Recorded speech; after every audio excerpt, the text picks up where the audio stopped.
자, 우리는 이 사람들을 보면서 이제 분류를 하죠. 저 사람이 돈을 많이 가지고 있냐, 또 부자냐, 가난한 사람이냐, 때로는 공부를 많이 했냐, 하지 않았느냐, 또 그 사람의 여러 가지 삶의 어떤 우리의 사회적 기준을 가지고 사람들을 평가하고, 또 그 평가가 클래스가 되죠.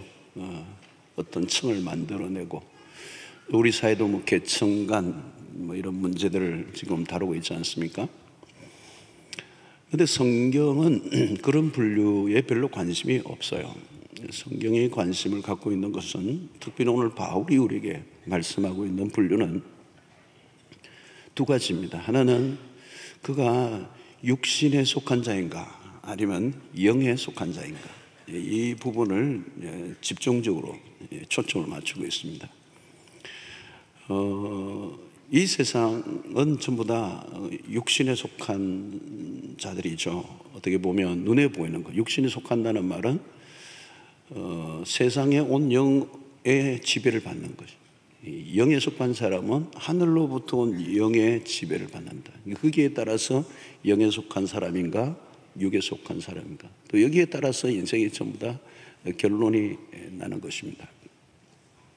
그래서 바로 영이라는 단어와 육이라는 단어를 구분해서 쓰고 있고, 그 가는 길이 전혀 다르다고 얘기를 하고 있는 것입니다. 사실 그리스도인이라면 우리가 가져야 될 관심, 세상이 흔히 얘기하는 어떤 잣대를 가지고 사람들을 평가하는 어떤 기준보다는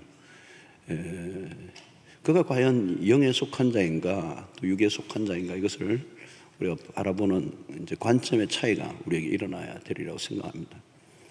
왜냐하면 이것이 우리의 인생의 모든 것들을 결정하기 때문에 그렇습니다. 그래서 들어보면 다 비슷비슷하게 살아가지만, 안으로 속으로 들어보면 결국은 이 두 가지로 우리의 인생의 결론이 난다. 또 우리의 모든 가치와 삶의 관점이 바뀌어진다고 그렇게 볼 수가 있습니다. 이것이 이제 오늘 고린도전서를 이제 1장 읽게 됐는데, 이 고린도전서 안에 일어나는 문제입니다.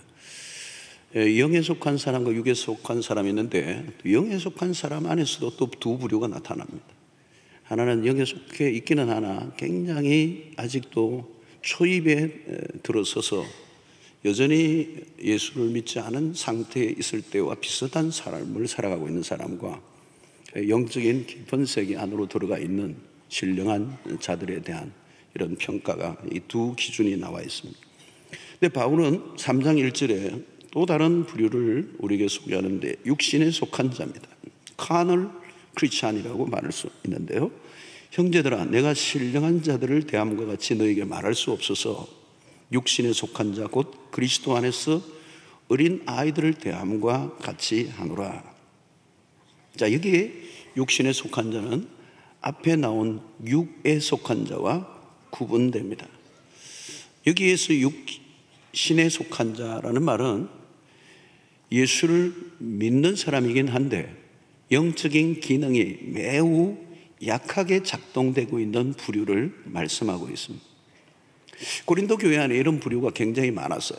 그러니까 이런 사람을 바울은 뭐라 하냐, 어린 아이들이다, 인판트, 아니면 베이비, 어린 아이들이다. 아주 자라나야 하는데도 불구하고 자라나지 않은 상태에 있는 것을 얘기하는 것이죠.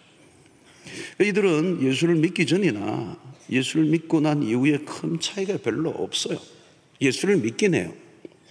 교회를 다니긴 하지만 어떤 데는 친구 따라 또 사주 카페도 가고 점집도 가기도 하고, 어떤 분은 점집에 갔더니 친구 따라 갔는데 자기는 바깥에 문턱에 걸터 앉았는데 안에 점치던 사람이 갑자기 문을 확 열더니 예수 믿는 예수쟁이가 왜 왔냐 그러더래요. 그러니까 이 사람이 깜짝 놀란 거예요. 자기가 그 점쟁이가 알아보니까 말이에요, 자기 예수 믿는 걸 알아보니까, 그래서 그 순간에 자기가 구원의 확신을 가졌다는 거예요. 아, 내가 구원받은 사람이구나. 누구를 통하여? 점쟁이를 통하여 확인해. 놀라운 것은 그 얘기를 교회 와서 누구 가까운 어느 집사님에게 얘기했더니 거기가 어딘고 묻더라는 거예요. 자기도 가서 한번 확인해야 되겠다.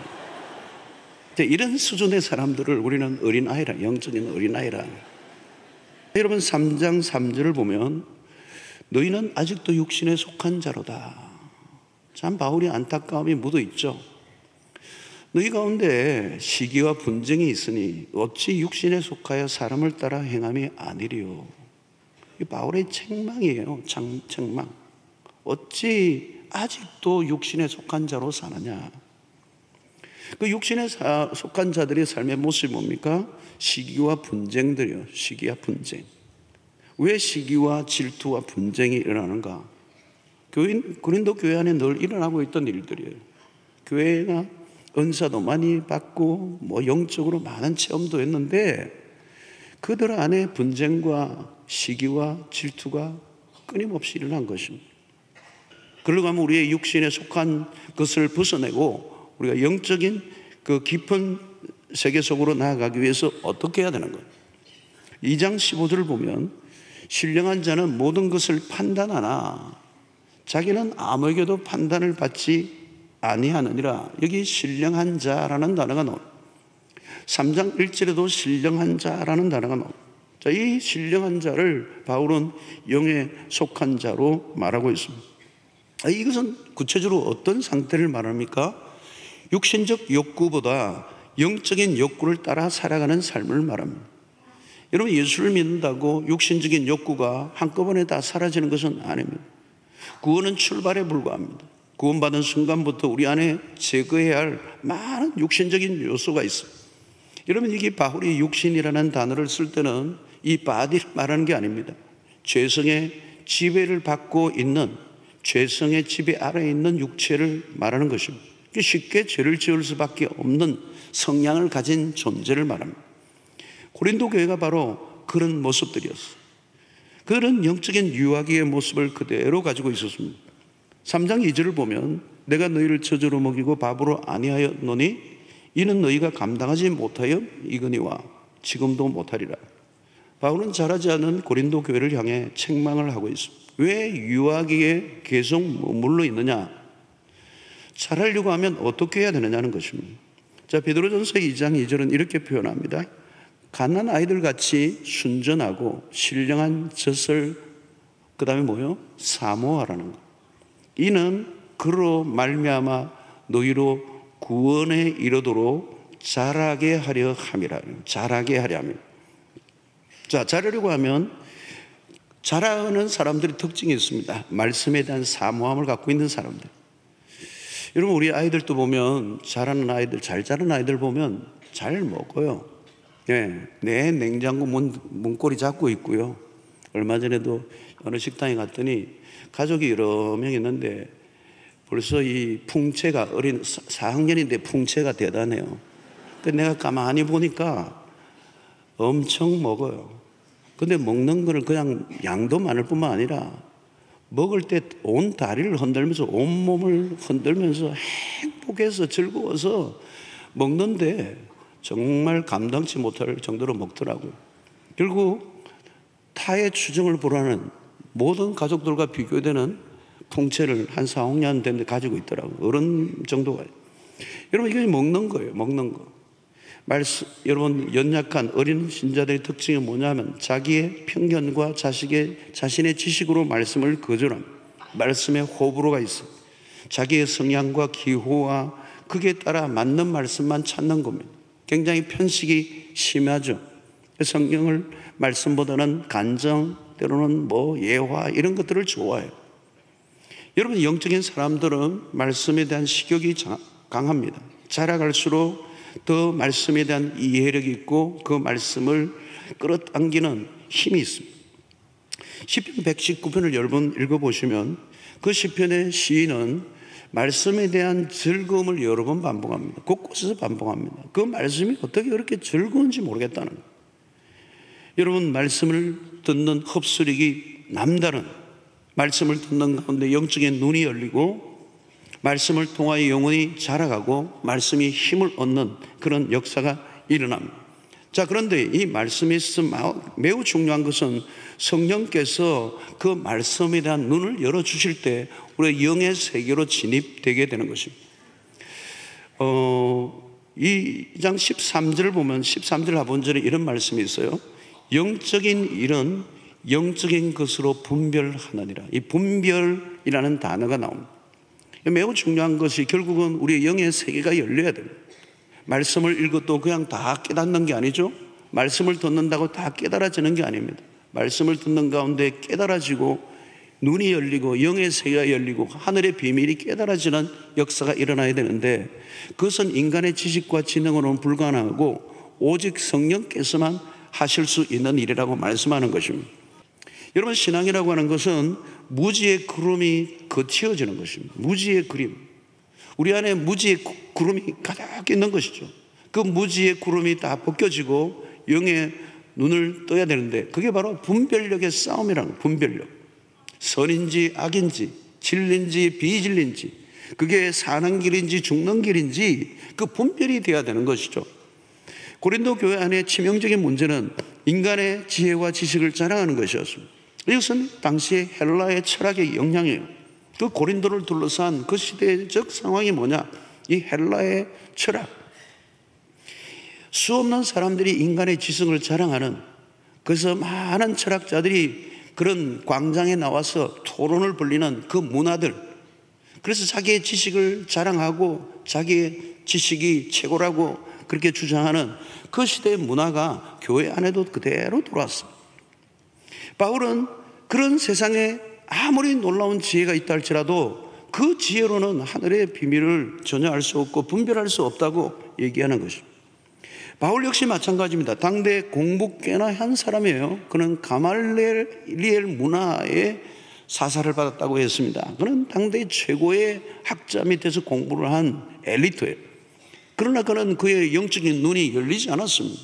그 최고의 학문에 도달했지만 영의 눈이 열리지 않으니까 결국은 엉뚱한 길을 걷게 되고 그리스도의 십자가에 대적하는 자가 되고 말았던 것입니다. 오늘 1장 21절을 보면 하나님의 지혜에 있어서는 이 세상이 자기 지혜로 하나님을 알지 못함으로 하나님께서 전도에 미련한 것으로 믿는 자들을 구원하시기를 기뻐하셨더라. 여러분, 이 세상이 자기 지혜로는 알 수 없어요. 전도에 미련한 것으로 구원을 얻게 하셨다. 이 말은 하나님이 인간이 보기에는 미련한 방법처럼 보이지만, 아니 세상의 사람들로 지식이 있는 사람들을 통해서 하나님 당신이 미련하다라고 하는 그런 판정을 받을 각오를 하시면서도 하나님이 이 미련한 방법을 사용하셔서 우리를 구원하시기로 하신 이유는 그 길 외에는 구원 얻을 길이 없기 때문이에요. 그런데 이 세상이 보기에는 미련해 보이는 것이지만 이것은 하나님의 능력이고 하나님의 지혜가 되는 것이다. 이것은 오직 성령의 능력으로만 알게 하신다라고 말씀하는 것입니다. 자, 여러분, 십자가라고 하는 것은 세상적인 관점에서는 전혀 매력적이지 않아요. 십자가는 별로 매력적이지 않아요. 고린도전서 1장 18절이 그렇게 얘기하죠. 세상 십자가의 도가 멸망하는 자들에게는 미련한 것이요 구원을 받은 우리에게는 하나님의 능력이라. 멸망하는 자들에게는 이 십자가라고 하는 것은 미련한 것이다. 미련한 것이다. 매력적이지 않다는 겁니다. 그러나 여러분, 십자가는 하나님의 능력이고 하나님의 지혜라고 하는 것입니다.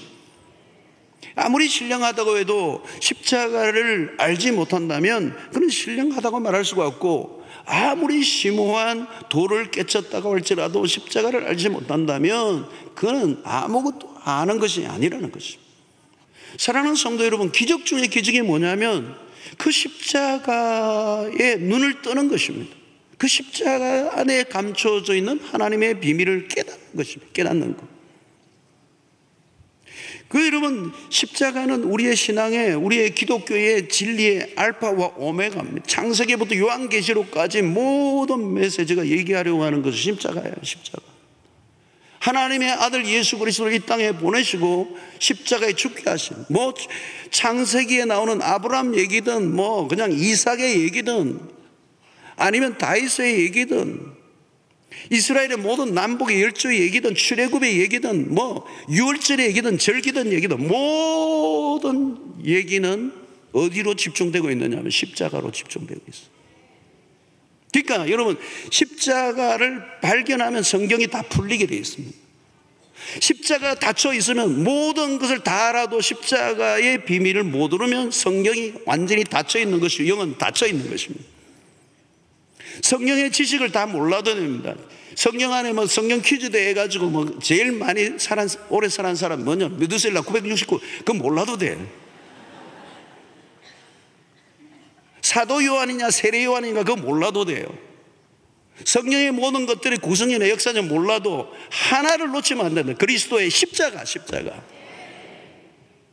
이게 하나님의 지혜라는 거예요. 하나님의 모든, 여러분, 우리가 이 나라 뭐 하버드가 대단하고 옥스퍼드가 대단하고 역사에 숨겨진 수없는 진리와 지식이 엄청나다 할지라도 하나님의 지혜에 버금을 하겠습니까? 여러분, 하나님은 똑똑하신 분이세요. 온 우주 만물을 창조하신 분이시고 운행하신 분이세요. 모든 것은 하나님의 설계에 돌아가고 있어요. 인간의 지혜는 거기에 견줄 수 없어요. 그런데 하나님의 지혜가 뭐냐? 십자가라는 거예요. 인간을 구원하시기 위한, 실패해버린 인간을 구원하시기 위한 하나님의 거대한 계획과 그 모든 하나님의 열심과 하나님의 모든 열정이 어디에 숨어 있느냐? 십자가 안에 감춰져 있다. 십자가를 통하여 하나님의 능력이 나타났다는 것. 기적 중에 기적이라는 거죠. 이 십자가의 눈이 열려요. 그래서 십자가의 렌즈를 통하여 우리는 비로소 하나님이 누구이신지를 알게 돼요. 십자가를 모르면 하나님이 누구이신지 알 길이 없어요. 십자가의 눈을 뜨면 이전에 안 보이던 게 보이기 시작합니다. 십자가의 눈이 열리면 사물과 사건과 모든 것들이 달라져요. 십자가를 통해서 내가 누구인지를 알게 돼요. 그러니까 고린도 교회가 유치한 이유는 뭐냐? 십자가를 아직 못 들어갔다는 거예요. 그러니까 유치 찬란한 그런 비교, 경쟁, 시기, 질투, 막 싸움 이런 것들이 있는 거예요. 별거 아닌 거 가지고 자기를 드러내려고. 십자가 뭐예요? 죽는 거잖아요. 자기를 부인하는 거잖아요. 여러분, 바울은 이 십자가를 몰랐던 거예요. 딴 게 아니에요. 바울은 십자가의 대적자로 살았던 거예요. 그래서 예수 믿는 사람 잡아가두고 죽이고 막 이런 일에 앞장서고 자기 율법에 자기 의에 가득 차서 예수 믿는 사람들을 죽이려고 했던 사람들. 그런데 십자가의 예수를 발견하고 나니까 내가 죄인 중에 괴수가 돼요. 하나님을 잘 섬긴다고 생각했는데 십자가를 모르고 하나님을 섬기니까 하나님과 반대되는 길을 걸었다는 거예요. 그러니까 얼마나 미련하고 어리석은 삶을 살았는지 그리스도 안에 들어오니까 내가 이전엔 그렇게 쌓고 자랑했던 모든 것들이 배설물과 같이 여겨지더라는 거예요. 그 배설물을 내가 끌어안고 그 속에서 내가 뒹굴었다는 거예요. 그게 내 자랑인 줄 알고 살았다는 거예요. 왜? 그리스도의 십자가를 몰랐기 때문에. 왜 이 세상의 사람들이 이렇게 망가져 있는지, 왜 하나님의 아들이 예수 그리스도를 십자가에 보내시고 죽게 하셨는지 그 도를 깨닫지 못한 거예요. 십자가 앞에 서면 인간이 얼마나 망가진 존재인지, 우리가 얼마나 비참했던 존재인지, 얼마나 소망이 없는 존재였는지 이걸 깨달아지는 거거든요. 그게 거기서 무슨 자기 자랑이 있을 수가 있겠습니까? 거기서 무슨 다른 사람하고 무슨 기적을 하겠습니까? 도토리 기적이지. 그러니까 성경이 말씀하는 것은 십자가입니다. 십자가. 그래서 바울은 십자가를 깨닫고 나니까 아무것도 얘기하고 싶은 게 없어요. 그리스도의 십자가 외에는 알지 않기를 원한다는 거예요. 나는 그리스도의 십자가만을 자랑하기를 원한다는 거예요.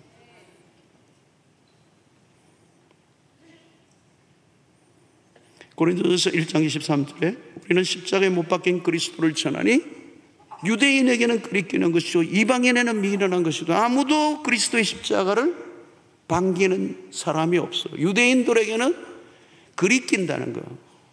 불편하다는 거예요. 율법을 지키고 율법에 의해 가득한 그들에게는 십자가 그리끼는 거예요. 왜? 이방인들에게는 미련하게 보이는 거예요. 웃기지 말라는 거예요. 여러분, 십자가에 대한 반응을 보면 그 사람이 누구인가를 알 수가 있어요. 내 신앙의 상태를 알 수가 있습니다. 여러분,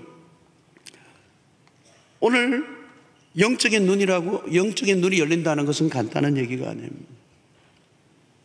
그러나 이 영적인 눈을 열게 하는 것은 우리의 지성이 아니고 오직 성령으로라야 된다는 거예요. 저는 성령의 은혜가 여러분들에게 임하셔서 여러분들이 영의 눈이 열려 그리스도의 십자가가 선명하게 드러나는 은혜가 있게 되기를 축원합니다. 여러분, 혹시 여러분들 가운데 자존감이 무너져서 힘들어서 상처 있고 이 세상의 것들로 인하여 실패하고 힘들어서 고통하는 분들이 있습니까? 십자가로 가세요. 또 다른 사람들과 경쟁하고 비교하고 또 내가 더 나은 사람이 되어보려고 아무리 그 싸움해도 거기는 답이 없습니다. 세상으로부터 온전히 우리를 자유케 하지 않아요. 우리를 진정으로 자유케 하는 것은 그리스도의 십자가입니다. 하나님의 사랑이, 세상에서는 사랑이 다 끊기고 관계가 다 끊겨도 그리스도의 십자가는 하나님과 우리의 관계를 온전히 회복시켜 주고도 남는 역사가 일어납니다. 외로우십니까? 억울하십니까? 여러분, 다른 데 가지 마시고요, 십자가를 묵상해 보세요. 그리스도의 십자가 앞에 가보세요. 십자가를 통한 그리스도가 우리에게 말씀하시는 그 음성에 귀를 기울여 보십시오. 십자가는 사상이 아닙니다. 십자가는 어떤 정보도 아닙니다. 십자가는 능력이에요. 하나님의 지혜예요. 그 하나님의 능력과 그 지혜가 우리 가운데 다가오면 그 십자가 안에 감춰져 있는 풍성한 그 비밀이 우리에게 풀어지면서 우리의 인생의 모든 문제에 답을 주고도 남는 것입니다.